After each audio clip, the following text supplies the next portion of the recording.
ان کنتم صادقین. کہا جب صورت یہ ہے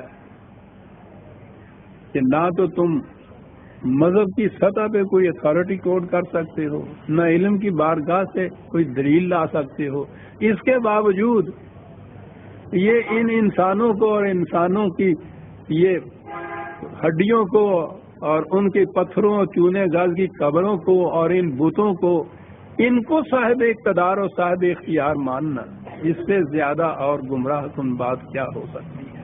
وَمَنْ أَضَلُّ مِمَّنْ يَدْعُو مِنْ دُونِ اللَّهِ مَنْ لَا يَسْتَجِيبُ لَهُ إِلَى يَوْمِ الْقِيَامَةِ وَهُمْ عَنْ دُعَائِهِمْ غَافِلُونَ. غور کیجیے عزیزان مان، ساری قوم ہماری مردہ پرستی میں ڈوبی ہوئی ہے. زندہ انسانوں کی طرف ایسا رخ نہیں کرتی جتنا یہ مردہ انسانی ان کو کہا جائے گا، ان مردوں کے. اور پھر یہ بھی نہیں ہے کہ ان کی کہیں وہ مردوں کی لاشیں رکھی ہوئی ہیں، ان کی قبروں کے اوپر، ان کے قبوں کے اوپر پتھر اور چونے گاز کی جو عمارتیں بنی ہوئی ہیں، ان کے سنگ آستان کے اوپر جا کے سجدہ ریزی ہوتی ہے، دعائیں مانگی جاتی ہیں، مرادیں مانگی جاتی ہیں، شریک خدائی سمجھا جاتا ہے، خدا سے براہ راست نہیں دعا کی جاتی.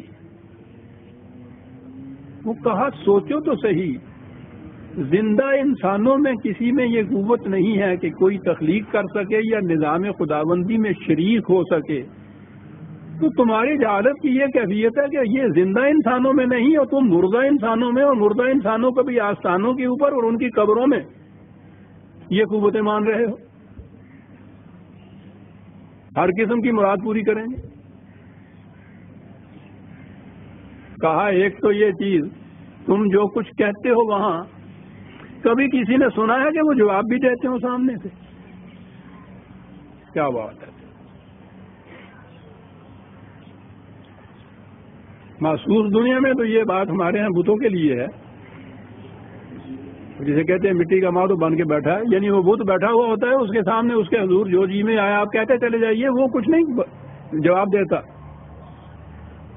اسے تو ہم کہتے ہیں یہ بت ہے. اس سے مرادیں کیوں مانگتی ہیں یہ ہندو؟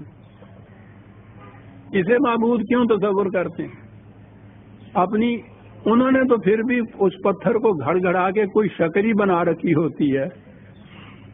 یہاں کیفیت ہے کہ اس کی شکل بھی نہیں ہے، وہ ایک قبر ہے.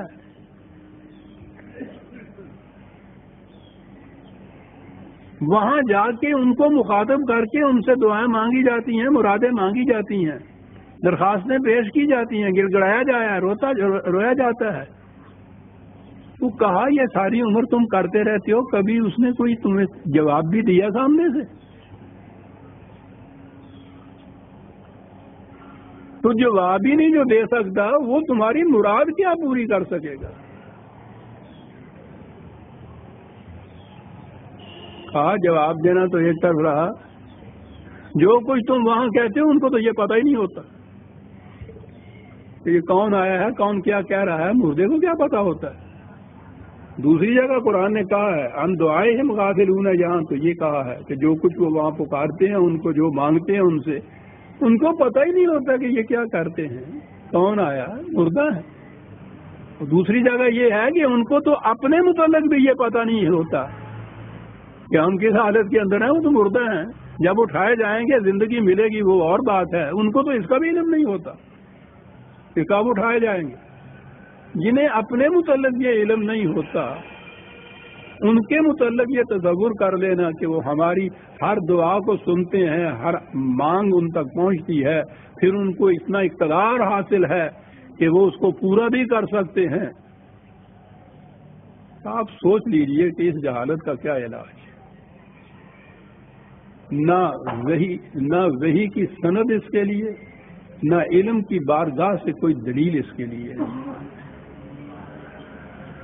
بت سامنے سے بولتا نہیں تو اس کے خلاف تو ہم روز ان کو تانے دیتے رہتے ہیں کہ کہاں جاتے ہو، کیا مانگتے ہو. کبھی ذہن میں نہیں آتا کہ ان سے لاکھوں گنا زیادہ تعداد میں بھی آپ سمجھیے ایک ایک قبر کے اوپر جا کے ساتھ یہ گزرے. اور قرآن کی دلیلیں دیکھیے کہ کبھی وہاں سے کوئی جواب بھی آیا تمہیں؟ کہ ہاں ٹھیک ہے سن لیا ہم کر دیں گے. وہ تو تمہاری ان دعاؤں سے بھی باخبر نہیں ہوتے، بے خبر ہوتے. زندہ انسان ایک مردہ انسان سے اپنی مرادیں مانگ رہا ہے. اللہ